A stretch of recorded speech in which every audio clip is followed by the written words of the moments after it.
Good afternoon and welcome to the City Club of Cleveland. I'm Hugh McKay, President of the Board of Directors of the City Club. I saw a highway of diamonds with nobody on it. I saw a room full of men with their hammers a-bleeding. I saw 10,000 talkers whose tongues were all broken. I saw guns and sharp swords in the hands of young children.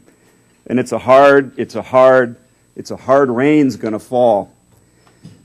Bob Dylan's Hard Rain has long been falling in the conflict between Israel and Palestine, which remains one of the world's most complex and challenging issues. There have been many major efforts to broker a solution at Camp David, Madrid, Oslo, Annapolis, and elsewhere. At times there's been great progress, and there remains much complex and profound issues to be resolved. There remain issues of mutual recognition, borders, military occupation, water rights, settlements, refugees, and human rights. Fundamental issues of freedom and security remain for all concerned. Today's speaker is front and center in working on these issues. Maen Rashid Areikat was born in 1960 in Jericho on the West Bank. He became involved in politics at an early age and was jailed twice for political activity by the age of 17. Ambassador Areikat left Jericho for England and the U.S. in 1978, where he received his Bachelor of Science degree in Finance from Arizona State University in 1983 and his MBA in Management from Western International University in 1987. Upon his return to Palestine in 1992, Ambassador Areikat worked with the Palestinian delegation to the peace talks with Israel. He then joined the Orient House headquarters of the Palestinian TAM to the peace talks and became the spokesperson of the Orient House. 1994 through 98, he was the desk officer at the International Relations Department of the Orient House. During this period, Ambassador Areikat took part in several Palestinian-Israel negotiations as an official member of the Palestinian delegation. In 1998, Ambassador Areikat moved from the Orient House in Jerusalem to become Director General of the Negotiations Affairs Department of the Palestine Liberation Organization in Ramallah, where he supervised the Negotiations Support Unit. In May 2009, Ambassador Areikat joined the PLO mission to the United States. He now serves as Chief Representative of the PLO with particular focus on the Arab-Israeli conflict. Please welcome to the City Club, Maen Rashid Areikat.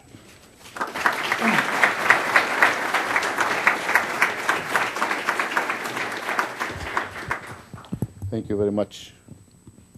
I just want to make sure I don't drop this here.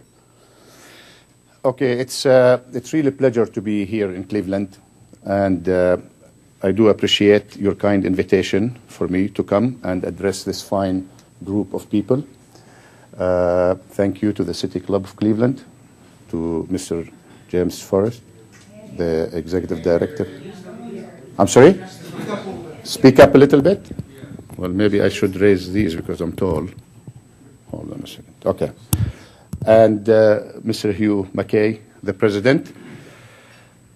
I come here at a very interesting period of time, and all the focus and the attention right now is on the Palestinian move at the United Nations later this month, precisely on the 21st of this month, when the PLO is going to submit a request to the Secretary General of the United Nations to consider the admission of the State of Palestine as a full member of the United Nations.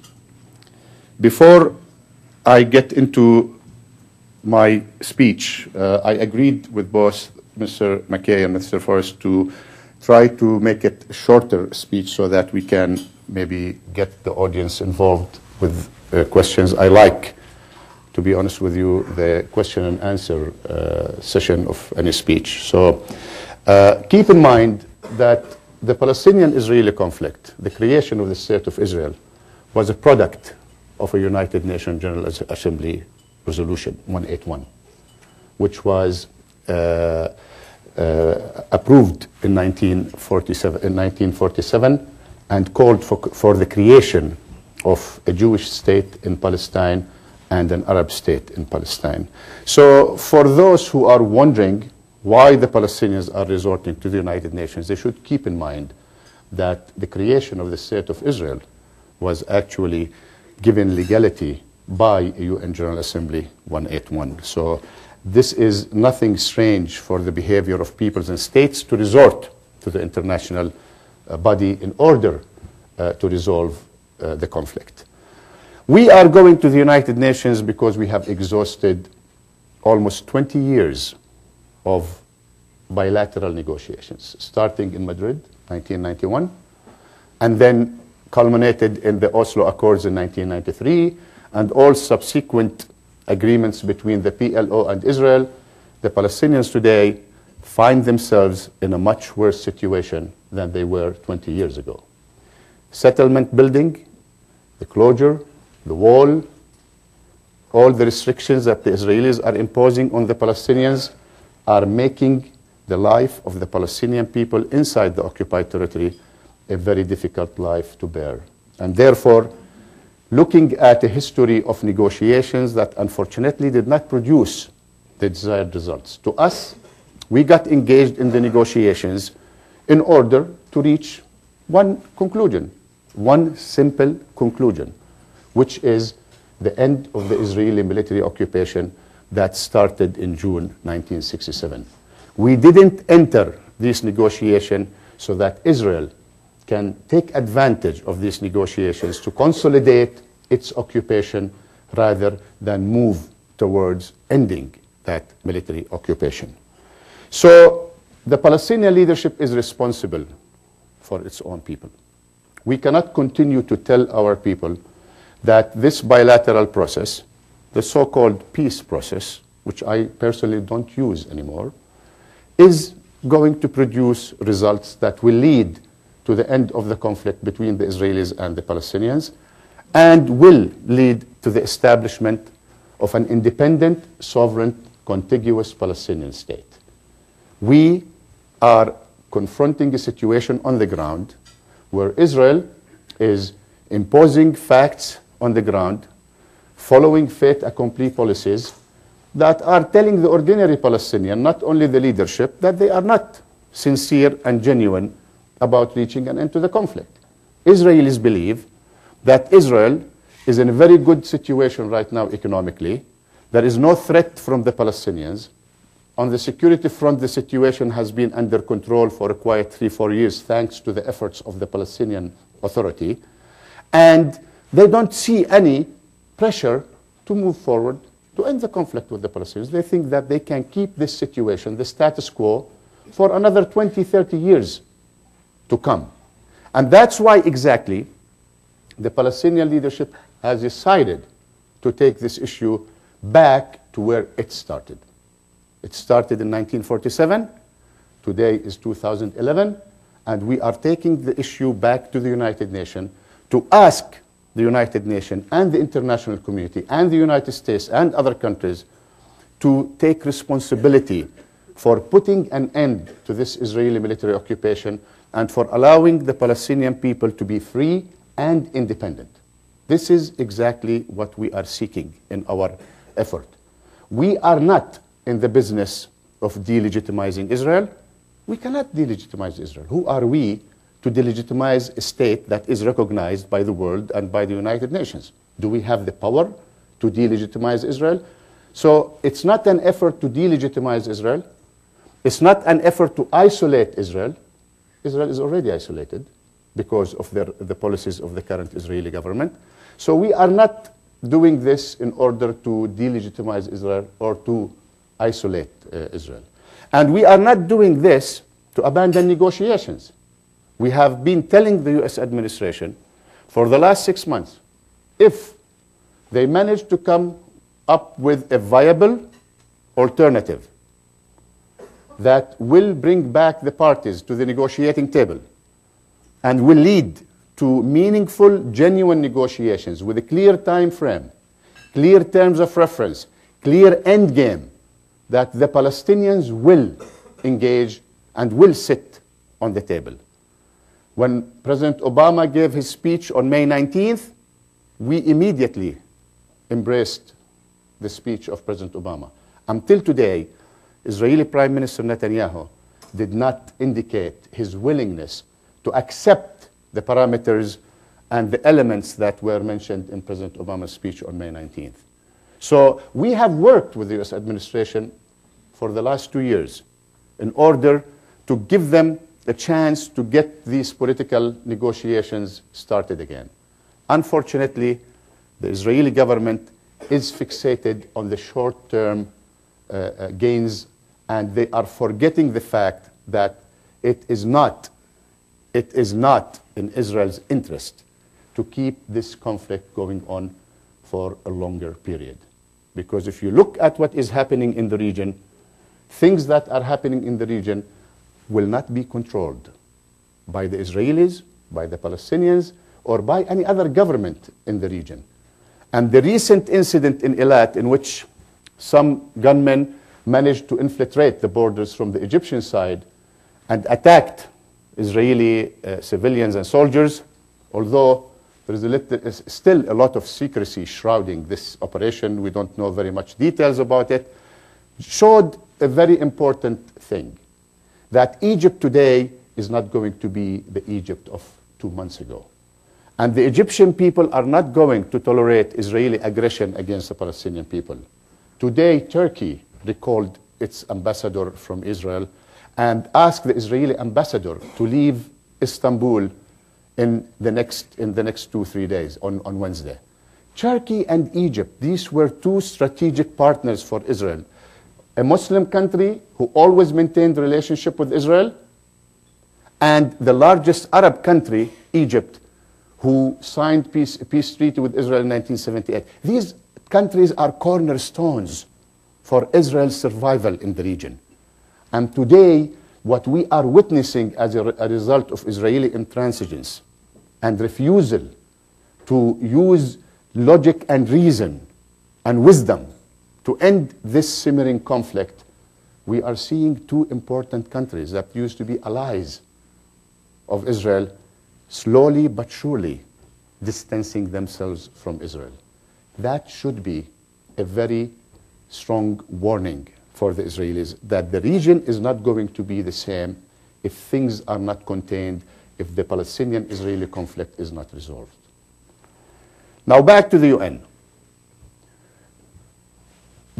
Again, I said we are not going to isolate or delegitimize Israel.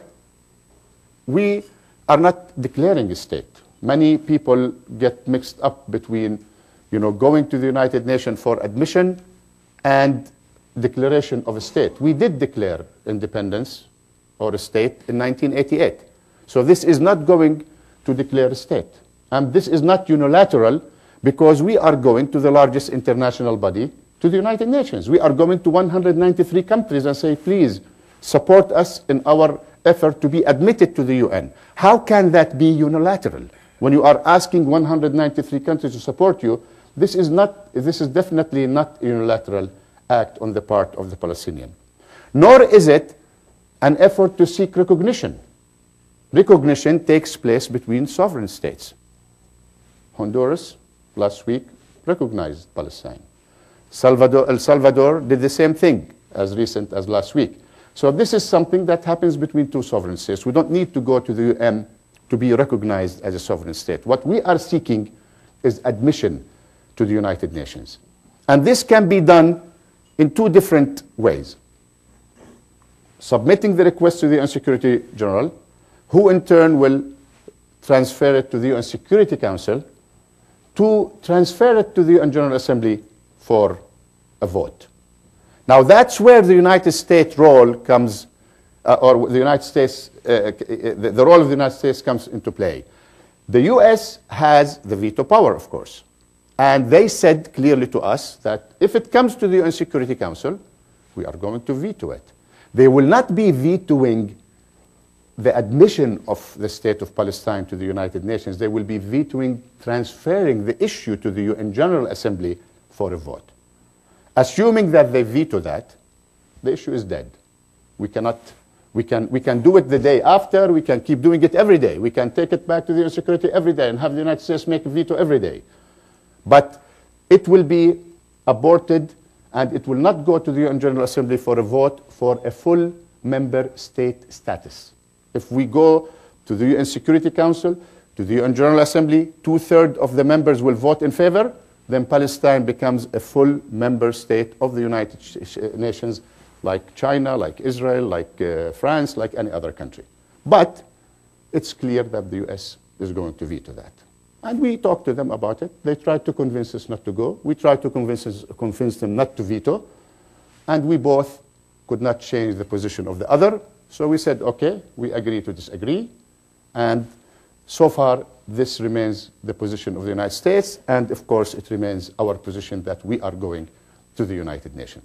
Now, there is another alternative in the case of a veto by the United States, not to take the issue to the UN General Assembly, something that the US created in 1950 as part of the after the Korean War and the Korean crisis, and in the face of continued vetoes by the USSR, the Soviet Union.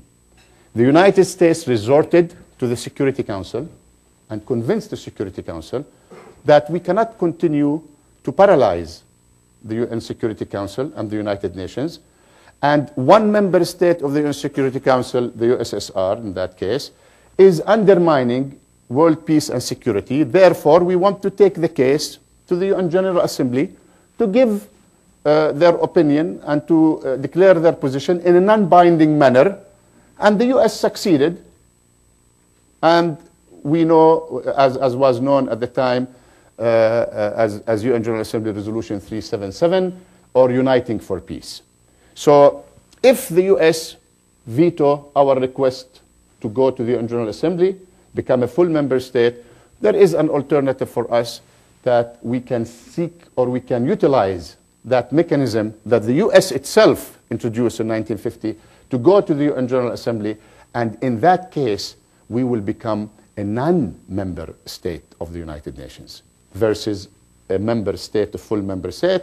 We will be joining one other country or entity, which is the Vatican, and until 2002, Switzerland was also a non-member state, but then they became a member state. So we will be with the Vatican as the only two political entities in the United Nations having a non-member state status.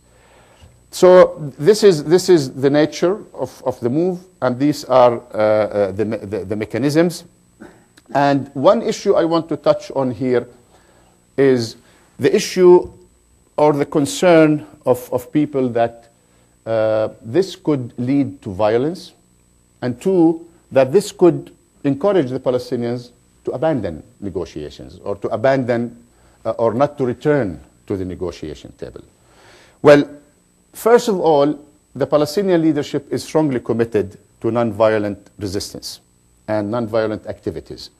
Actually, going to the United Nations is a form of a political, diplomatic, nonviolent form of struggling to obtain the rights of the Palestinian people.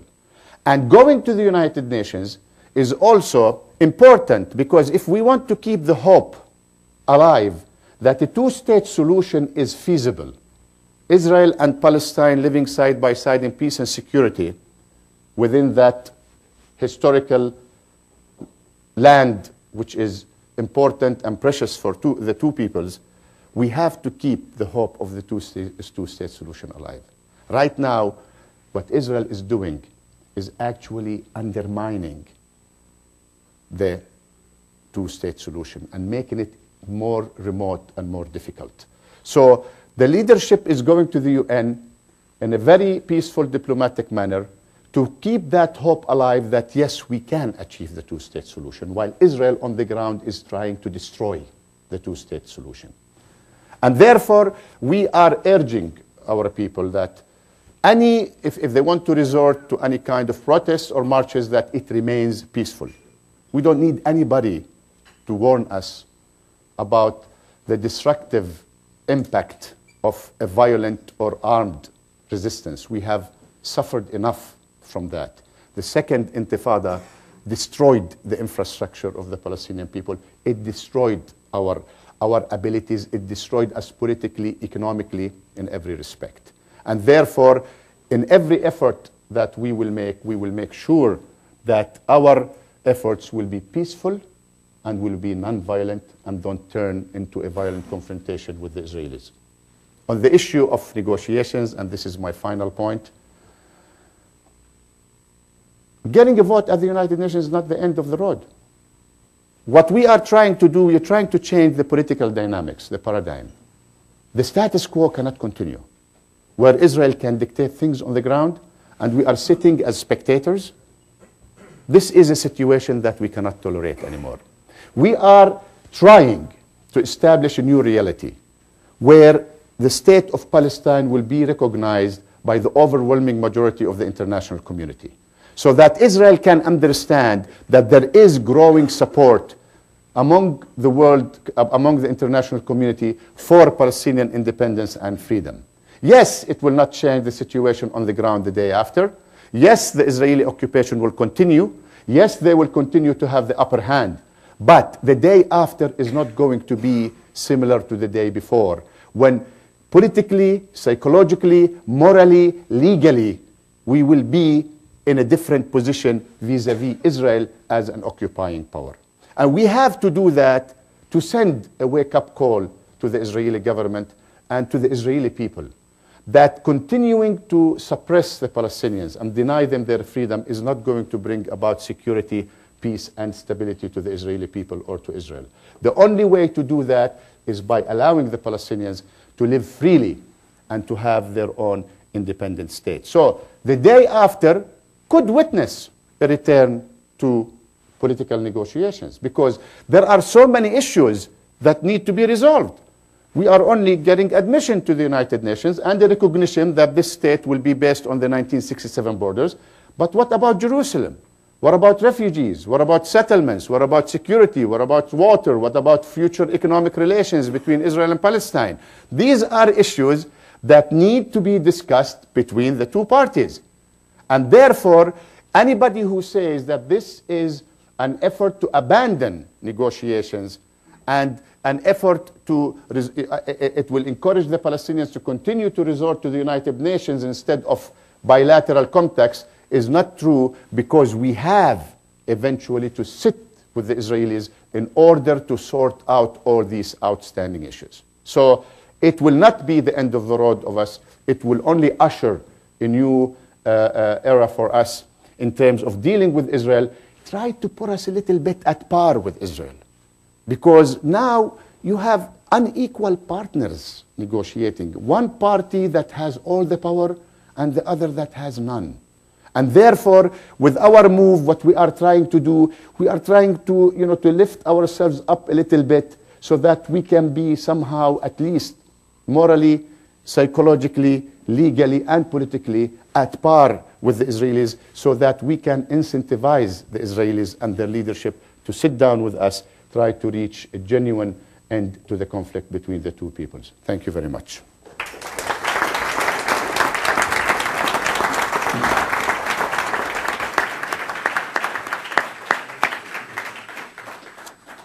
Today at the City Club of Cleveland, we're listening to a Friday forum featuring the Honorable Maen Rashid Areikat, Chief Representative of the Palestine Liberation Organization Delegation to the United States.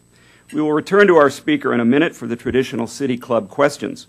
We encourage you to formulate your questions now, and please remember to keep them brief. In 2012, the City Club of Cleveland will turn 100 years old. We're planning a number of centennial events and will be actively soliciting support through our campaign for a new century. Our celebration will begin on October 10th of this year with a conference on free speech at the Allen Theater.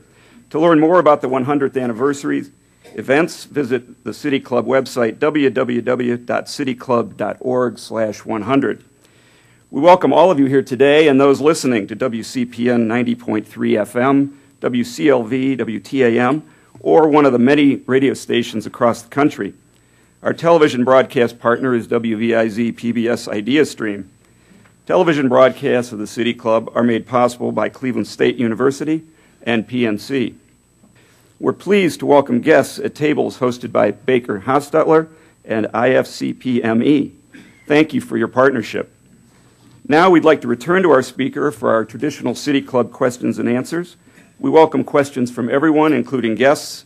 Holding the microphone today is Carrie Miller, Program Director. First question, please.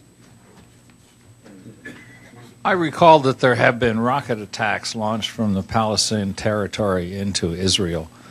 Could you fill us in on the history, the current status of those attacks, and what role you think they might play in your application of the United Nations?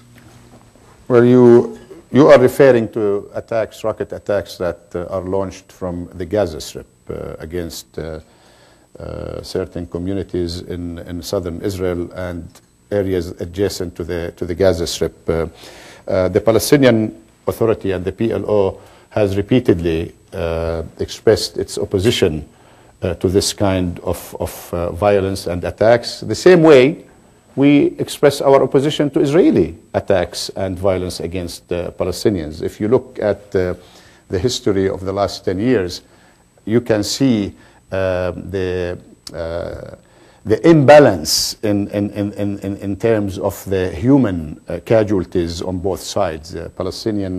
The ratio of Palestinian casualties to Israeli is at least 1 to 10, if not more, and therefore we have been encouraging Palestinian factions not to resort to violence because Israel is a much more powerful military power, and they take advantage, they exploit these attacks to retaliate strongly against the Palestinians. And therefore, it's not a PLO controlled area. Unfortunately, the Gaza Strip is not under the control of the PLO. But as we have expressed repeatedly, we are opposed to violence, be it Israeli or Palestinian, against civilians. You talked about logic and reason. Would you please talk about why, whether it's the PLO, Hamas, whatever groups that you want to identify, won't identify Israel's right to exist? So how do you negotiate with logic and reason with people who don't think you should be there? And number two, you talk about peaceful and diplomatic. But what is peaceful about teaching young children to strap on bombs on their body and become suicide bombers? Well, first of all, what I would suggest for you to read, to go back in time and to 1988, when the PLO accepted the establishment of a Palestinian state in the West Bank, Gaza, and East Jerusalem, it did recognize Israel's right to exist. And we did that also in 1993 when we signed the Oslo Accords. The PLO did recognize the state of Israel, and we did that on two more occasions. One in 1996 when the PLO convened the Palestine National Council, the highest political Palestinian body, and deleted all the clauses in the Palestinian National Charter that called for the destruction of the State of Israel. And once again, when Prime Minister Netanyahu was the Prime Minister, after Y River memorandum that was sponsored by the United States and President Clinton at the time, Prime Minister Netanyahu asked President Bill Clinton to ask President Arafat to convene the PNC again in order to reiterate the position that we made in 1996. So we did that on 4 occasions. We keep saying that. I did tell you now that I want the establishment of a Palestinian state next to Israel.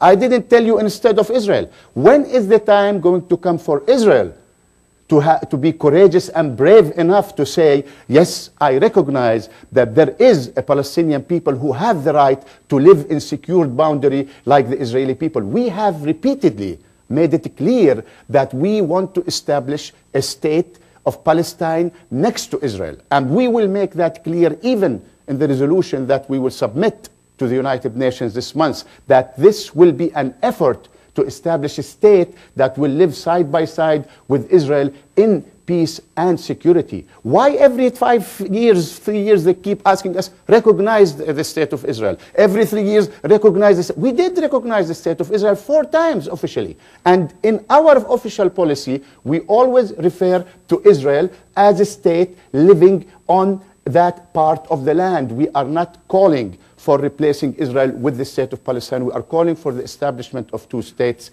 that can live side by side in peace and security. On the issue on, this is a very, very complex issue.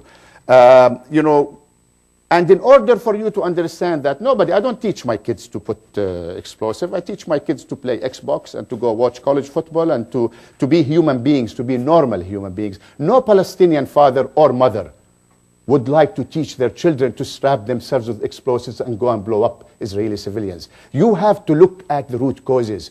And it's not something that is common among Palestinian society, that when our kids grow up, we take them into hiding and we start teaching them how to make explosive and go just jump on an Israeli vehicle and blow up themselves and kill Israelis. Nobody likes to do that.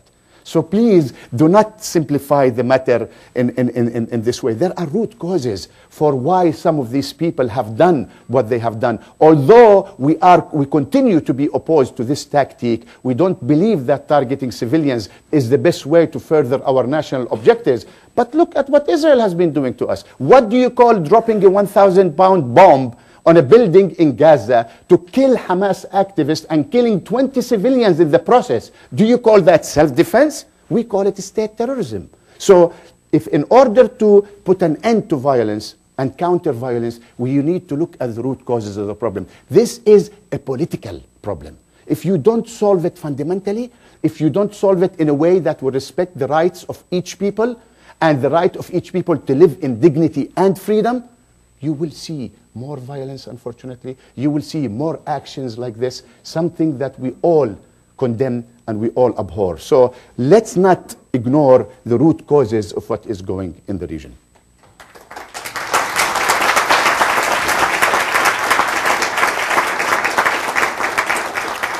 The United Nations is basically devoted to world peace, to recognizing the right of its member states to exist.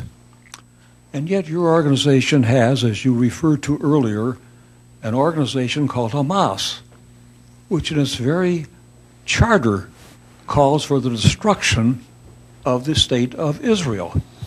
Why doesn't your organization either compel Hamas to change that basic provision in its constitution, or if it will not do that, why does your organization still continue to have Hamas as a constituent member of the Palestine Liberation Organization?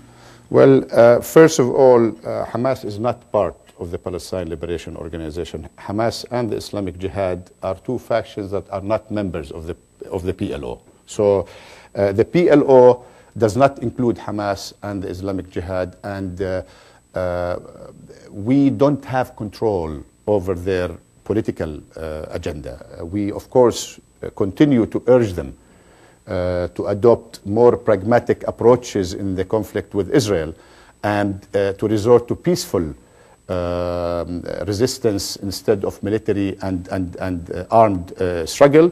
And this is an issue that led to disagreement between us and Hamas. Hamas used violence against us in the Gaza Strip. So, but you have to keep in mind also that Hamas is a power to reckon with within the Palestinian society. They have support of at least 15 to 20% of the Palestinian people, and we cannot ignore them as Palestinians. We cannot ignore them, but we cannot agree with their political strategy at the same time. So we cannot just go and say we want to cancel you out from the Palestinian society or the Palestinian community.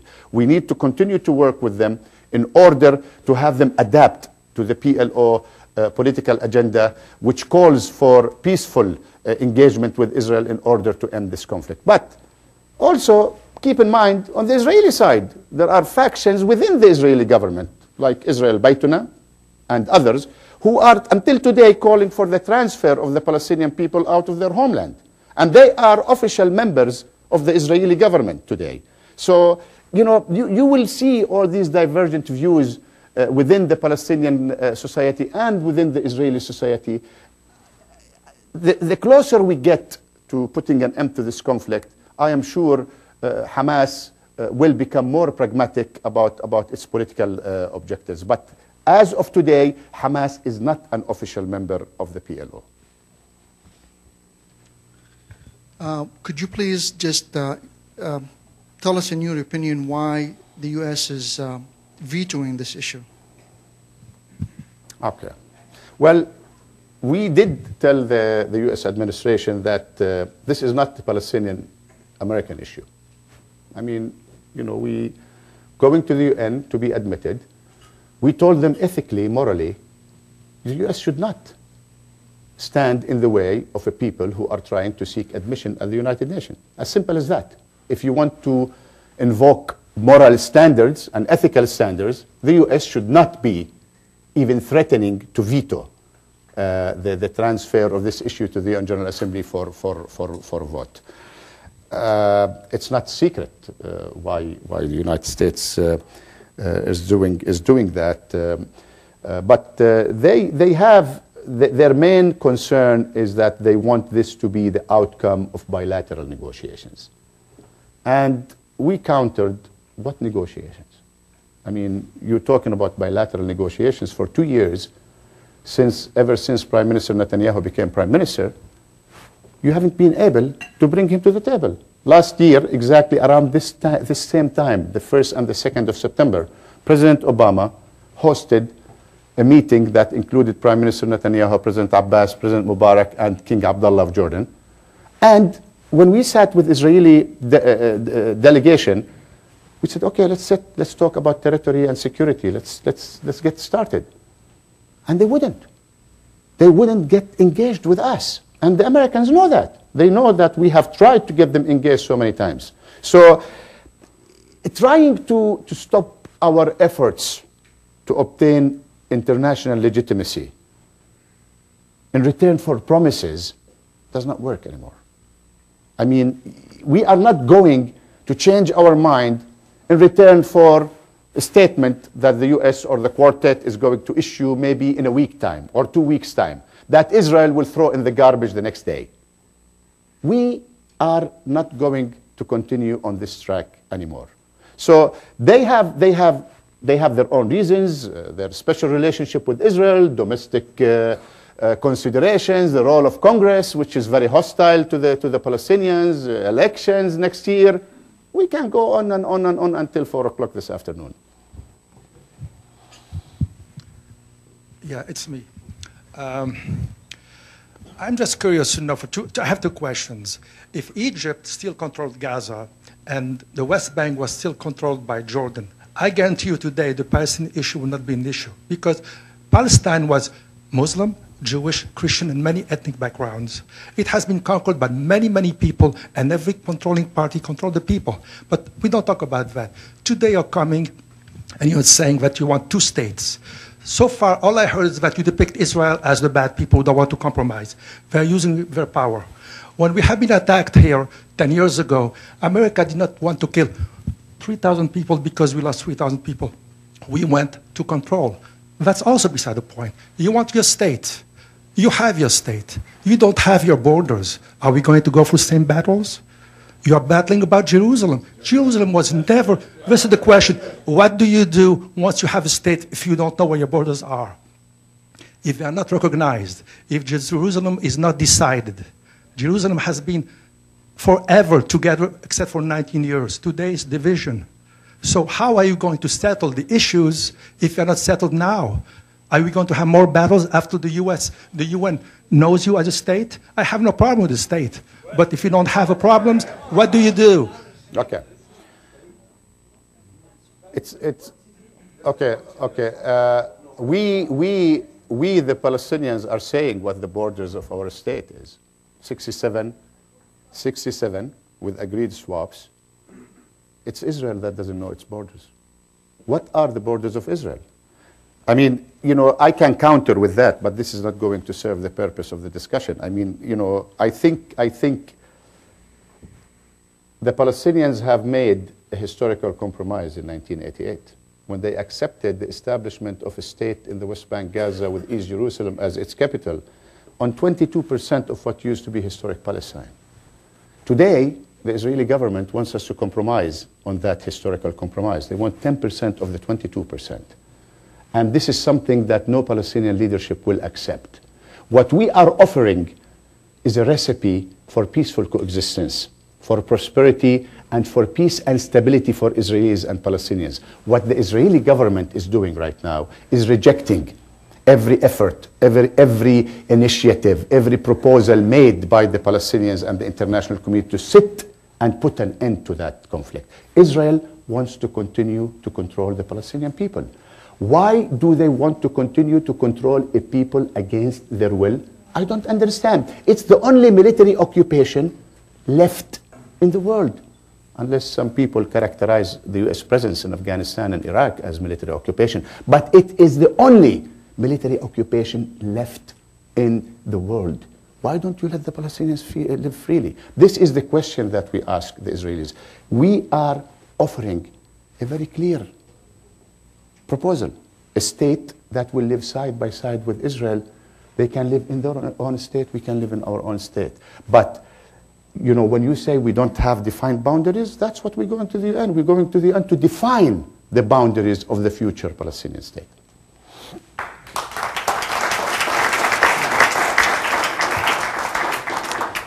Mr. Ambassador, I found your explanation of the process for entry into the United Nations very helpful and informative.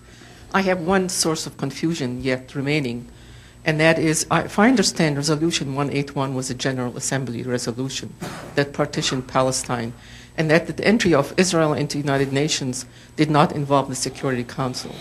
Does that have any implication for the bid for entry into the United Nations for Palestine? It did involve the UN Security Council. In order to go to the UN General Assembly, everything has to involve the UN Security Council. It takes just an authorization from the UN Security Council to take the issue to the UN General Assembly. The first attempt by Israel in 1947 actually failed because they did not get enough votes for that. It was on the second attempt that the United Nations managed to issue UN General Assembly 181. It is interesting to know that when Israel was admitted to the United Nations, its admission was conditioned on the establishment of an Arab state in Palestine. You know, the resolution said that you will be admitted conditioned that there will be an Arab state in Palestine. And now, 64 years later, we still don't have the Palestinian state there. So we will be taking the same process. It has to go through the UN Security Council and then to the UN General Assembly. Hello. Hi. I want to pass along an idea that I've seen on the internet and in discussion group, and just to get your reaction to it. The idea is that back in 1947, there was the original establishment was for a Jewish state and a Palestinian state. An Arab state, not Palestinian Okay. state, an Arab state. Okay. So the idea was that perhaps if this current resolution could include that language as well, it might go some way to appealing to the Israelis and it would acknowledge that what Netanyahu is saying, we want to be recognized as a Jewish state. So I just wanted to see what your reaction was. Well, I mean, this is something that I have seen myself, and I'm not fully aware of the draft language of our resolution. I don't think it has been even completed yet, but we will find out soon about it. What you are trying to say that the fact that 181 alluded to a Jewish state could appeal to the current Israeli government and to the Israeli people. And you are bringing up an important issue here, and let me explain why we are opposed to the idea of a Jewish state. First of all, you know, Israel can call itself whatever it wishes and whatever it wants. This is none of our business.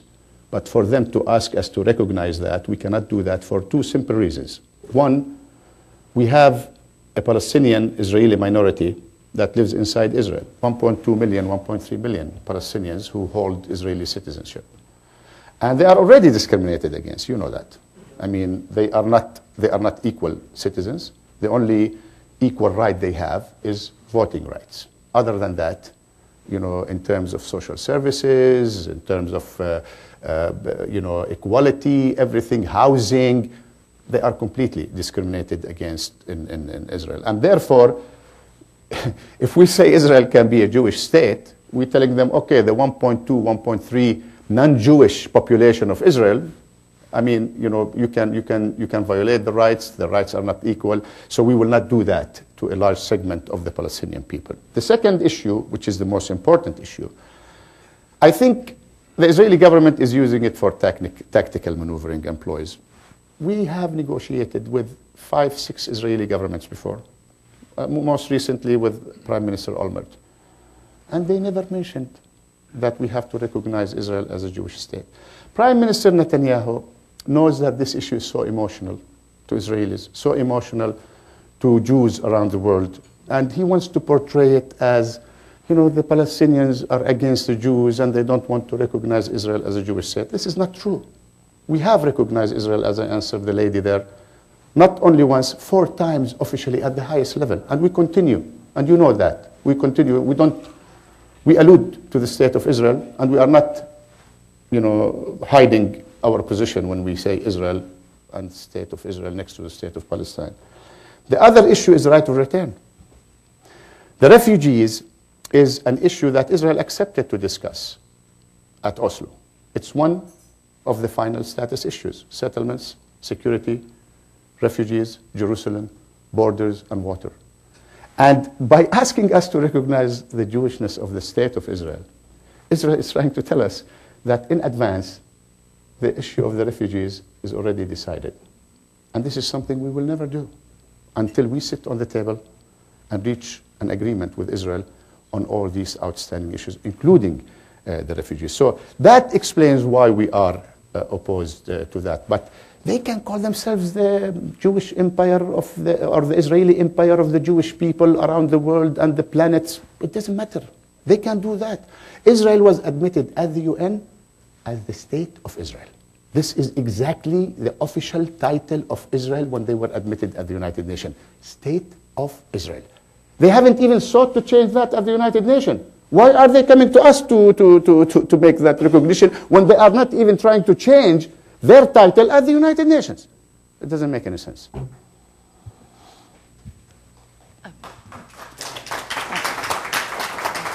Hi.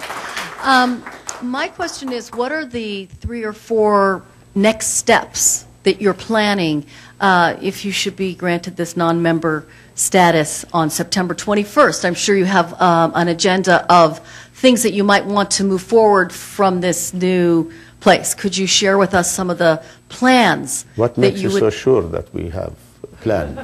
Well, I thought that you had plans until I just found out you don't know the language of the resolution, so that worries me a little bit. You don't know the Middle East. The Middle East, neither us nor the Israelis nor anybody in the Middle East plan ahead of time.